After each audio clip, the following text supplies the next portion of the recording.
Hey YouTubers, this is the Fishing Educator. Wanted to talk to you today real quickly about spoons. Spoons come in different shapes, different sizes. We'll call them different flavors if you want. Many different variety, and a lot of people will ask me, well, how do I know what spoon to use on what particular day? I will tell you that there are certain rules that I follow when I'm in clear water versus when I'm in more stained water.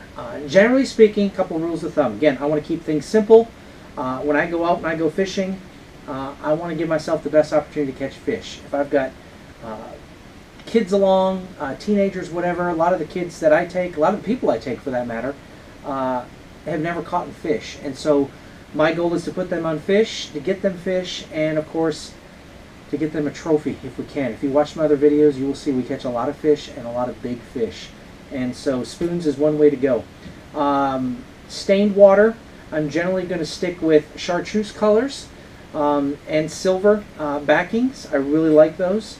Those work really well. Depending on the species, most of what I'm fishing for is going to be clear water. Clear water, we're talking about rainbow trout, walleye, smallmouth bass, largemouth bass. These reservoirs that are clear all throughout the country, up in the mountains. Natural colors. So blue is always a color that you can use. I always have a blue and silver on. If I'm fishing for rainbow trout, or any trout for that matter, even browns, I'm going to use something with orange in it. Orange is real key.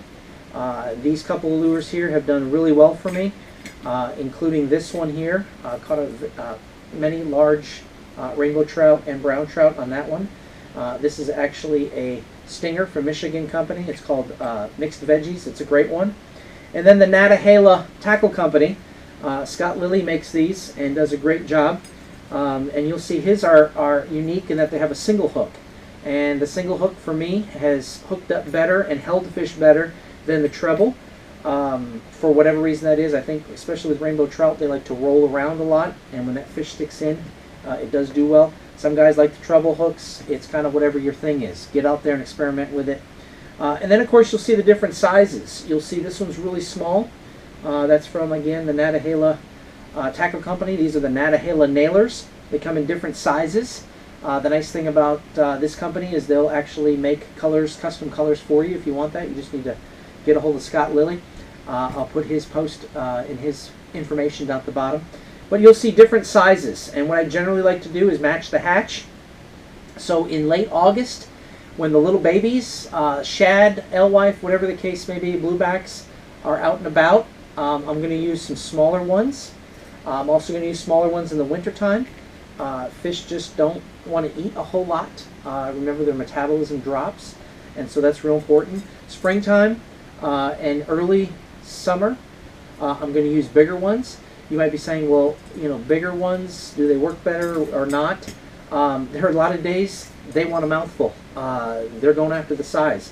One of the things I try to do too is when I catch a fish, a lot of times they'll spit up minnows and things. Very important that they spit up minnows, that you're matching the size of whatever they spit up. This is another one, a Stingray.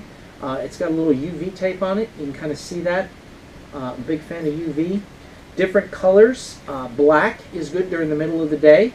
It actually doesn't reflect as much light, and so it won't scare fish.